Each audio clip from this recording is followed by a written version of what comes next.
저는 45살 이상우입니다. 중견기업 전략기획팀에서 팀장을 맡고 있죠. 매일 밤늦게까지 야근하고 주말이면 지방 출장을 다니는 게 일상이 된 지 오래입니다. 오늘도 사무실 불빛만이 저를 반기고 있었어요. 시계를 보니 벌써 밤 10시가 넘었습니다. 집에서는 아내 서진이 기다리고 있을 텐데 이 기획서만 마무리하면 퇴근할 수 있을 거라고 생각했어요. 하지만 언제나 그랬듯이 하나가 끝나면 또 다른 일이 생기는 법이죠. 휴대폰이 울렸습니다. 서진에게서 온 문자였어요. 당신 얼굴 본 게 언젠지 모르겠어. 수진이가 아빠 언제 와요 하고 묻는데 뭐라고 대답해야 할지 모르겠어요. 저는 익숙한 답장을 보냈습니다. 지금 이 일만 끝나면 조금 여유 생길 거야. 조금만 참아줘. 집에 도착한 건 자정이 넘어서였어요. 현관문을 조용히 열고 들어가니 거실 소파에 서진이 텔레비전을 보고 있었습니다. 예전처럼 따뜻한 인사는 없었어요. 그저 고개만 살짝 돌려 저를 보더니 다시 화면에 시선을 고정했죠. 늦었네. 서진의 목소리는 차갑기만 했습니다. 미안해. 내일은 좀 일찍 들어올 수 있을 거야. 하지만 우리 둘 다 알고 있었어요. 그런 약속이 지켜진 적이 거의 없다는 걸 말이죠. 서진은 더 이상 아무 말도 하지 않았고 저 역시 마찬가지였습니다. 방으로 들어가 옷을 갈아입으면서 문득 베란다가 보였어요. 거기에는 2년 전 서진의 생일 선물로 사줬던 자전거가 서 있었습니다. 헬멧도 함께 샀는데 아직도 포장이 그대로였어요. 먼지만 수북이 쌓인 채로 말이죠. 그때는 몰랐습니다. 서진이 매주 토요일마다 자전거 동호회에 나가기 시작했다는 걸, 그리고 그 동호회에서 저와는 전혀 다른 표정을 짓고 있다는 걸 말이에요. 세월이 흐르면서 우리 사이의 대화는 점점 줄어들었고 집은 그저 잠자리를 제공하는 공간이 되어버렸습니다. 저는 가족을 위해 열심히 일한다고 생각했지만 실제로는 가족과 멀어져 가고 있었던 거죠. 평소처럼 늦은 시간에 집에 돌아왔을 때 13살 딸 수진이가 거실에서 숙제를 하고 있었습니다. 아이는 저를 보더니 뜬금없이 이런 말을 했죠. 아빠, 엄마가 인스타에 올린 사진에 댓글 단 사람, 우리 아빠 아니잖아. 순간 가슴이 철렁했습니다. 서진이가 소셜미디어를 한다는 것도 몰랐는데 다른 남자가 댓글을 단다니요. 수진이는 계속해서 말했습니다. 엄마가 자전거 타는 사진 올렸는데 재호 오빠라는 사람이 하트 이모티콘 엄청 많이 달았어. 그리고 오늘도 예뻤어. 이런 댓글도 달고. 저는 아무렇지 않은 척 물었습니다. 엄마 인스타 아이디가 뭐니? 수진이가 알려준 아이디로 서진이의 계정을 찾아보니 제가 전혀 모르는 서진이의 모습이 있었습니다. 자전거를 타며 환하게 웃는 사진들, 카페에서 찍은 셀카들, 그리고 가장 충격적이었던 건 가평에서 찍은 단체 사진이었어요. 사진 속 서진이는 제가 오랫동안 보지 못했던 표정을 짓고 있었습니다. 진짜 행복해 보였어요. 하지만 더 놀라운 건 그 옆에 서 있는 남자였습니다. 40대 후반쯤 되어 보이는 건장한 체격의 남자가 서진이와 어깨를 맞대고 웃고 있었고 그의 손이 자연스럽게 서진이의 허리에 얹혀 있었습니다. 댓글 창을 확인해 보니 민재호라는 이름이 계속 등장했습니다. 하트 이모티콘과 함께 오늘 하루도 수고했어. 다음에도 좋은 코스로 가자. 같은 친밀한 댓글들이 달려 있었어요. 서진이도 그 댓글들에 하나하나 답글을 달고 있었습니다. 저는 그제야 깨달았습니다.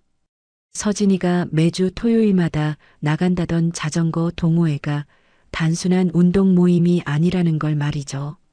1박 2일 여행까지 다녔다는 것도 처음 알았습니다. 저는 그런 계획이 있다는 말조차 들은 적이 없었어요. 사진들을 더 살펴보니 서진이의 표정이 점점 달라지는 게 보였습니다.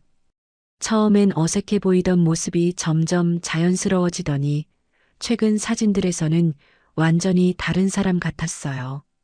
자신감 넘치고 생기발랄한 모습이었습니다.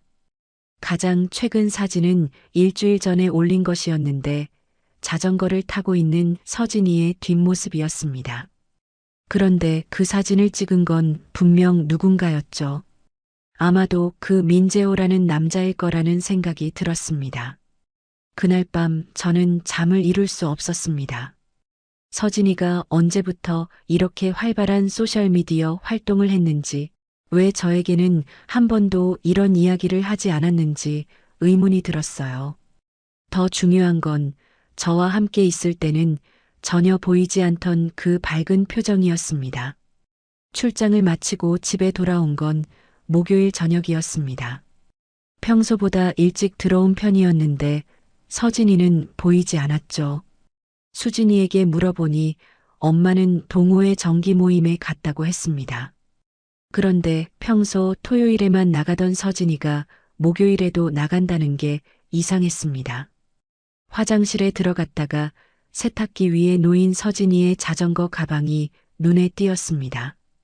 반쯤 열린 지퍼 사이로 종이 하나가 삐져나와 있었는데 호기심에 꺼내보니 모텔 영수증이었습니다.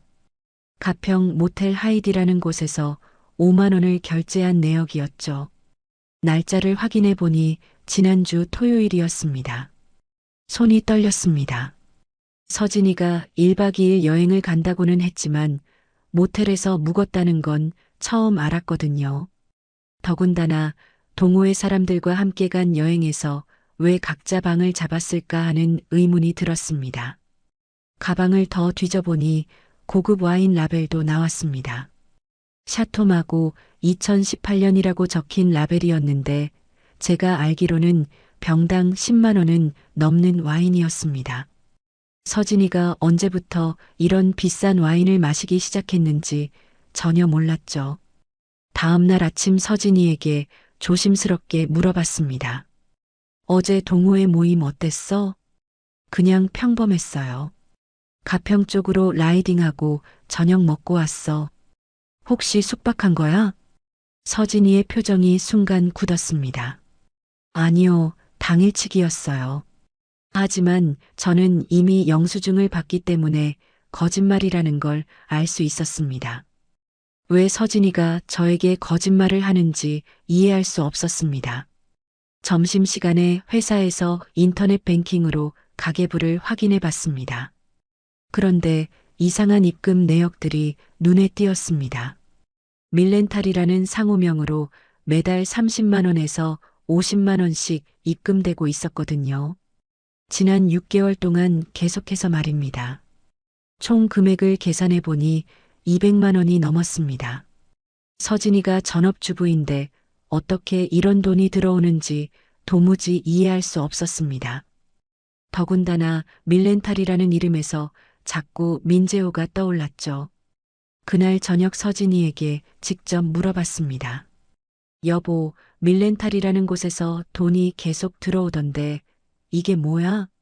서진이는 잠깐 당황하는 기색을 보이더니 대답했습니다. 아, 그냥 동호회 렌탈비예요. 자전거 빌려주고 받는 수수료 같은 거. 그런데 왜 이렇게 큰 금액이야?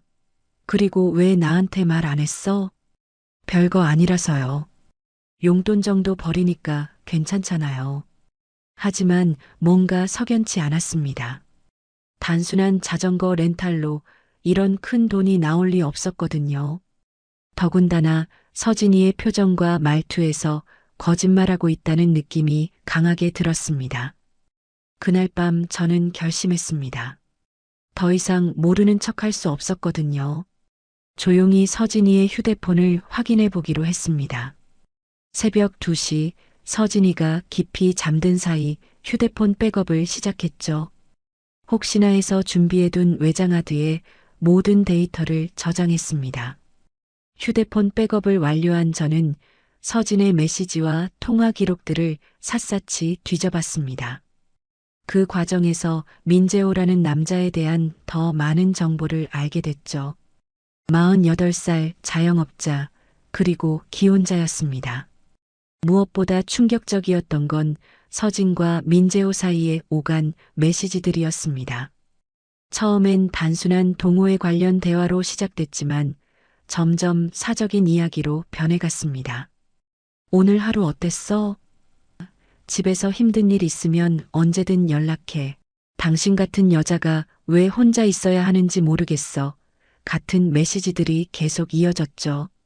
서진도 처음엔 조심스럽게 답했지만 나중엔 재호 오빠만이 내 말을 들어줘요. 당신과 있을 때가 가장 편해요. 같은 메시지를 보내고 있었습니다. 더 끔찍한 건 그들이 만난 날짜와 장소까지 구체적으로 계획하고 있다는 점이었습니다. 동호회 모임이 없는 날에도 둘이서 따로 만나고 있었던 거죠. 저는 민간조사사를 통해 민재호에 대한 더 자세한 신상 정보를 알아보기로 했습니다. 조사사로부터 받은 자료는 충격적이었습니다. 민재호는 과거에도 동호회 여성 회원들과 금전적인 문제로 소송을 당한 경력이 있었습니다. 자전거 렌탈 사업이라는 명목으로 돈을 받았다가 제대로 된 서비스를 제공하지 않았던 거죠.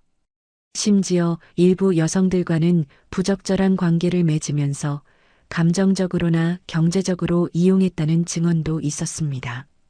밀렌탈이라는 상호로 서진에게 입금되던 돈도 결국 민재호가 서진을 끌어들이기 위한 수단이었던 겁니다. 자전거 렌탈 수수료라는 명목으로 돈을 주면서 서진의 마음을 샀던 거죠. 전형적인 감성 포식자의 수법이었습니다. 모든 증거를 정리한 후 저는 서진에게 마지막 기회를 주기로 했습니다. 토요일 아침 서진이 동호회에 나가려고 준비하고 있을 때 불렀습니다. 서진아, 앉아봐. 우리 이야기 좀 하자. 서진은 뭔가 이상함을 눈치챘는지 어색한 표정을 지었습니다. 사실대로 말해줘. 내가 모르는 네가 있는 거지? 한참 동안 침묵이 흘렀습니다. 서진의 눈에서 눈물이 흘러내리기 시작했죠. 그리고 마침내 입을 열었습니다. 그 사람 처음엔 나한테 말 걸어준 유일한 사람이었어요. 동호회에서 혼자 어색해하고 있는데 친절하게 다가와서 자전거 타는 법부터 하나하나 알려줬어요. 집에서는 아무도 내 말을 들어주지 않는데 그 사람은 내 이야기에 귀 기울여줬어요. 저는 가슴이 메어지는 것을 느꼈습니다. 서진의 외로움을 전혀 몰랐던 제 자신이 한순간에 무너져 내렸죠. 그냥 나 좀 살아있는 것 같았어요. 누군가 내 이름을 불러주고 내가 예쁘다고 말해주고 내 의견을 물어봐 주는 게 얼마나 오랜만인지 몰라요. 그리고 마지막으로 서진이 한 말은 저에게 치명적인 상처를 남겼습니다. 그가 당신보다 내 이름을 더 자주 불렀어요. 서진의 고백을 듣고 난 후 며칠 동안 저는 아무것도 할 수 없었습니다. 회사에 가서도 일에 집중이 안 되고 집에 와서도 서진과 얼굴을 마주보기가 힘들었죠. 하지만 분노가 치밀어 오르는 건 어쩔 수 없었습니다. 제 아내를 이용한 민재호에 대한 분노 말입니다. 저는 냉정하게 계획을 세우기 시작했습니다. 감정적으로 행동해서는 안 된다고 생각했거든요. 민간조사사를 통해 수집한 자료들을 정리하고 변호사와 상담을 받았습니다. 민재호의 과거 행적, 다른 여성들과의 부적절한 관계, 그리고 금전적 착취 사실들을 모두 문서화했죠. 가장 먼저 한 일은 민재호의 아내에게 연락하는 것이었습니다. 변호사를 통해 정중하게 면담을 요청했고 모든 증거 자료를 보여드렸습니다. 민재호의 아내는 처음엔 믿지 않으려 했지만 구체적인 증거들 앞에서는 어쩔 수 없었죠. 특히 다른 여성들과 주고받은 메시지들과 모텔 영수증들을 보고는 완전히 무너져 내렸습니다. 다음으로는 지역 커뮤니티에 익명으로 제보했습니다. 민재호가 자전거 동호회를 이용해 기혼 여성들을 유혹하고 금전적으로 착취한다는 내용이었죠. 구체적인 피해 사례들과 함께 증거 자료들도 첨부했습니다. 인터넷에서는 순식간에 화제가 됐고 민재호의 실명과 사진까지 공개되면서 큰 파장을 일으켰습니다. 민재호가 운영하던 자전거 렌탈샵에도 항해 전화가 빗발쳤습니다. 과거 피해를 당했던 여성들이 하나둘씩 나서면서 증언을 시작했고 언론에서도 관심을 보이기 시작했죠. 결국 민재호는 가게 문을 닫을 수밖에 없었습니다. 동호회 역시 해체됐습니다. 회원들 사이에서도 민재호에 대한 비난이 쏟아졌고 더 이상 모임을 유지할 수 없는 상황이 됐죠. 일부 회원들은 자신들도 민재호에게 속았다며 분노를 표했습니다. 며칠 후 서진이 조심스럽게 물어왔습니다. 그 사람이 어떻게 된 건지 알아요? 저는 담담하게 대답했습니다. 벌 받았으면 됐지? 서진이 다시 물었습니다. 당신이 한 거예요? 아니야. 남 벌 준 적 없어. 그냥 진실을 보여줬을 뿐이야. 사실 저는 복수했다는 생각보다는 정의를 실현했다는 생각이 들었습니다. 민재호 같은 사람이 계속해서 다른 가정을 파괴하는 걸 막은 거라고 생각했죠. 하지만 동시에 공허함도 느꼈습니다. 민재호를 처벌한다고 해서 우리 부부 사이의 상처가 치유되는 건 아니었거든요. 서진은 그 이후로 더욱 침묵하게 됐습니다. 죄책감 때문인지 저와 눈을 마주치지도 않으려 했고 집안에서도 마치 투명인간처럼 조용히 지냈죠. 저 역시 마찬가지였습니다. 분노는 해소됐지만 상처는 그대로 남아 있었거든요. 민재호 사건이 정리된 후 며칠이 지났을 때 서진은 조용히 짐을 챙기기 시작했습니다. 저는 아무 말도 하지 않았죠. 어차피 무슨 말을 해도 소용없다는 걸 알고 있었거든요. 서진은 큰 캐리어 하나에 옷가지와 생필품만 담았습니다. 마치 짧은 여행을 떠나는 것처럼 말이죠. 잠깐만 시간 좀 가져볼게요. 서진이 현관문 앞에서 한마디 남겼습니다. 저는 고개만 끄덕였죠. 아마 친정으로 갔을 거라고 생각했습니다. 수진이에게는 엄마가 할머니 댁에 며칠가 있는다고 말했습니다. 처음 일주일은 그럭저럭 버텼습니다. 수진이 학교에서 돌아오면 저도 일찍 퇴근해서 함께 저녁을 먹었죠. 아이는 처음엔 엄마가 언제 돌아오냐고 물었지만 점점 묻지 않게 됐습니다. 아마 뭔가 심각한 상황이라는 걸 눈치챘을 거예요. 둘째 주가 되자 수진이의 행동에 변화가 생겼습니다. 밥을 먹다가 갑자기 젓가락을 놓고 저를 바라보더니 물었죠. 아빠, 엄마랑 이혼하는 거야? 저는 순간 할 말을 잃었습니다. 13살 아이에게 어떻게 설명해야 할지 모르겠더라고요. 그런 건 아니고 엄마가 좀 힘들어 하셔서 쉬고 계시는 거야. 거짓말이야. 학교 친구들도 다 알아. 부모님이 싸우면 처음엔 따로 살다가 나중에 이혼한다고. 수진이는 눈물을 글썽이며 계속 말했습니다. 이혼하면 나는 누구랑 살아야 해? 나는 엄마도 보고 싶고 아빠도 필요한데 왜 둘 다 가질 수 없는 거야? 그날 밤 수진이가 잠든 후 저는 혼자 소주를 마셨습니다. 아이의 말이 계속 머릿속을 맴돌았거든요. 저와 서진의 문제 때문에 가장 큰 피해를 보는 건 결국 수진이었습니다. 아이는 아무 잘못이 없는데 부모의 갈등 때문에 상처받고 있었던 거죠. 셋째 주 어느 날 밤 현관문 비밀번호가 눌리는 소리가 들렸습니다. 서진이 돌아온 거였죠. 하지만 예전처럼 다녀왔습니다라는 인사는 없었습니다. 그저 조용히 신발을 벗고 안으로 들어왔을 뿐이었어요. 수진이는 엄마를 보자마자 달려가서 안겼습니다. 서진도 아이를 꼭 껴안으며 미안하다고 중얼거렸죠. 저는 거실 소파에 앉아서 그 모습을 지켜봤습니다. 가족이 다시 모였지만 뭔가 달라진 느낌이었어요. 그날 밤 서진은 수진이 방에서 함께 잤습니다. 저는 혼자 안방에 누워서 천장을 바라봤죠. 집안이 조용했지만 편안한 정적이 아니었습니다. 마치 폭풍이 지나간 후에 어색한 고요함 같았어요. 다음 날 아침 서진은 평소처럼 아침밥을 차렸습니다. 하지만 우리는 서로 눈을 마주치지 않았죠. 수진이만 엄마가 돌아온 게 기쁜 듯 종알종알 학교 이야기를 했습니다. 저와 서진은 아이의 이야기에 적당히 맞장구를 쳤지만 서로에게는 한마디도 하지 않았어요. 그렇게 다시 시작된 우리의 일상은 예전과 달랐습니다. 같은 공간에 살지만 서로를 보지 않는 사람들처럼 지냈거든요. 마치 조심스럽게 거리를 두며 살아가는 룸메이트 같았습니다. 서진이 집으로 돌아온 지 한 달이 지났습니다.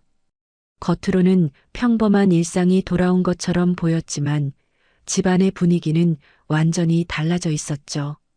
서진은 예전보다 더 부지런히 집안일을 했습니다. 새벽 6시에 일어나서 아침 준비를 하고 수진이를 학교에 보낸 후에는 집 청소와 빨래를 했습니다. 점심때는 반찬을 만들어 두고 저녁에는 따뜻한 밥상을 차려놓고 기다렸습니다. 하지만 서진은 웃지 않았습니다. 모든 일을 기계적으로 해낼 뿐이었죠. 마치 자신에게 주어진 의무를 다하려고 애쓰는 것 같았습니다. 예전에는 가끔이라도 TV를 보며 웃거나 수진이와 장난을 치는 모습을 볼 수 있었는데 이제는 그런 모습을 전혀 찾을 수 없었습니다. 서진은 항상 고개를 숙이고 다녔고 저와 눈을 마주치려 하지 않았습니다. 저 역시 마찬가지였습니다. 회사에서 돌아오면 서진이 차려놓은 밥상 앞에 앉아서 조용히 식사를 했습니다. 감사하다는 말도 맛있다는 말도 하지 않았습니다. 그냥 묵묵히 밥을 먹고 방으로 들어가거나 거실에서 책을 읽으며 시간을 보냈죠. 우리는 같은 공간에 있으면서도 서로 다른 세계에 살고 있는 것 같았습니다. 수진이만 그 어색한 분위기를 깨뜨리려고 애썼습니다. 학교에서 있었던 일들을 이야기하거나 친구들 얘기를 하면서 우리 사이에 대화를 만들어내려고 했죠. 하지만 저와 서진은 아이의 이야기에 적당히 맞장구만 쳤을 뿐 서로에게는 여전히 아무 말도 하지 않았습니다. 어느 날 저녁 식사 시간이었습니다. 수진이가 학교에서 있었던 재미있는 일을 이야기하며 웃고 있었는데 문득 저와 서진이 전혀 반응하지 않고 있다는 걸 알았나 봅니다. 아이는 갑자기 말을 멈추더니 저와 서진을 번갈아 보았습니다. 그러고는 젓가락을 내려놓고 방으로 들어가 버렸습니다. 그 순간 저는 깨달았습니다. 우리가 아이에게 얼마나 큰 상처를 주고 있는지 말입니다.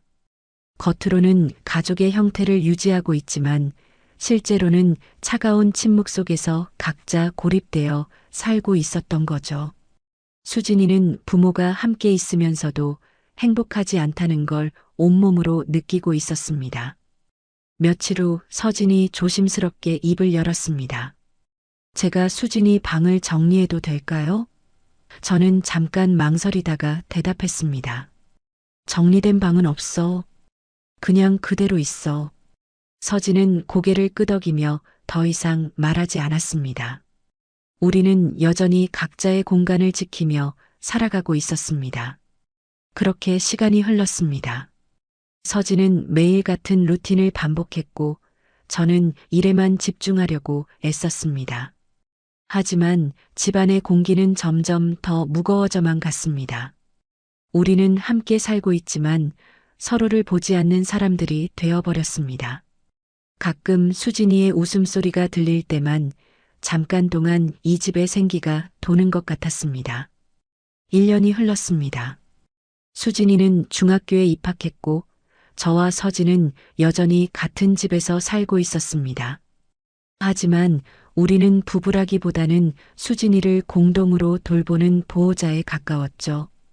매일 아침 서진이 아침을 차리면 저는 묵묵히 식사를 하고 출근했고 저녁에 돌아오면 또다시 조용한 저녁 식사를 했습니다. 수진이가 중학생이 되면서 집에 있는 시간이 줄어들었습니다. 학원도 다니고 친구들과 보내는 시간도 늘어나면서 자연스럽게 저와 서진이만 있는 시간이 많아졌죠. 그러면 집안의 침묵은 더욱 깊어졌습니다. 서진은 여전히 집안일을 부지런히 했지만 저와는 꼭 필요한 말 외에는 대화를 나누지 않았습니다. 어느 날 저녁 서진이 설거지를 하고 있는데 찬장에서 접시 하나가 떨어져 깨졌습니다. 서진은 바닥에 쪼그리고 앉아서 조각들을 줍기 시작했는데 손을 베었는지 피가 나더군요. 저는 일어나서 구급함을 가져다 주었지만 서진은 고맙다는 말조차 하지 않았습니다. 그저 상처를 감싸고는 다시 설거지를 마저 했죠. 그런 일상이 계속되던 어느 날 서진이 조심스럽게 입을 열었습니다. 내가 용서받았다고 생각하지 않아요. 갑작스러운 말이었지만 저는 이미 예상하고 있었던 것 같습니다. 1년 동안 서진이 보여준 모든 행동들이 결국 이 한마디로 귀결되는 것 같았거든요. 저는 잠깐 망설이다가 대답했습니다. 용서한 적 없어. 그냥 수진이 때문에 같이 사는 거야. 서진은 고개를 끄덕였습니다. 마치 예상했던 대답인 것처럼 담담하게 받아들이더군요.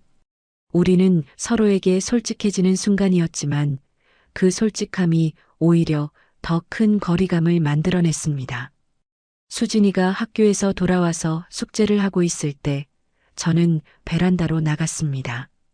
거기에는 여전히 자전거 2대가 서 있었습니다. 2년 전 서진의 생일 선물로 사줬던 자전거와 제가 함께 타려고 샀던 자전거 말입니다. 서진이 집을 나갔다 온 후에 먼지를 닦아놓긴 했지만 바퀴는 한 번도 굴러가지 않았습니다. 타이어에 바람도 빠져 있었고 체인에는 녹이 슬기 시작했죠. 그 자전거들을 바라보면서 저는 생각했습니다. 우리 부부도 저 자전거들과 같다는 걸 말입니다. 겉보기에는 멀쩡해 보이지만 실제로는 더 이상 제 기능을 하지 못하는 상태였죠. 함께 어디론가 갈 수도 없고 그렇다고 버릴 수도 없는 애매한 존재가 되어버린 겁니다. 저녁 식사 시간에 수진이가 말했습니다. 오늘 친구가 부모님이랑 자전거 타러 간다고 하던데 우리도 언제 함께 타볼까요? 저와 서진은 서로를 쳐다보지도 않은 채 애매하게 웃기만 했습니다. 수진이도 더 이상 묻지 않았죠. 아이 역시 우리의 관계가 어떤 상태인지 이미 다 알고 있었을 겁니다. 밤이 되어 수진이 잠든 후 저는 혼자 거실에 앉아서 지난 1년을 돌이켜봤습니다. 우리는 헤어지지도 않았고 화해하지도 않았습니다. 그냥 현실적인 필요에 의해 함께 살아가고 있을 뿐이었죠. 수진이라는 공통분모가 있기에 가능한 일이었습니다. 이것이 우리가 선택할 수 있는 최선이었는지는 모르겠지만 어쨌든 우리는 이런 식으로 살아가고 있었습니다. 베란다의 자전거들처럼 우리도 그저 그 자리에 남아있을 뿐이었습니다. 끝나지도 시작되지도 않은 채로 말입니다. 다음 이야기에서 또 다른 감동으로 찾아뵙겠습니다. 오늘도 함께 해주셔서 감사합니다.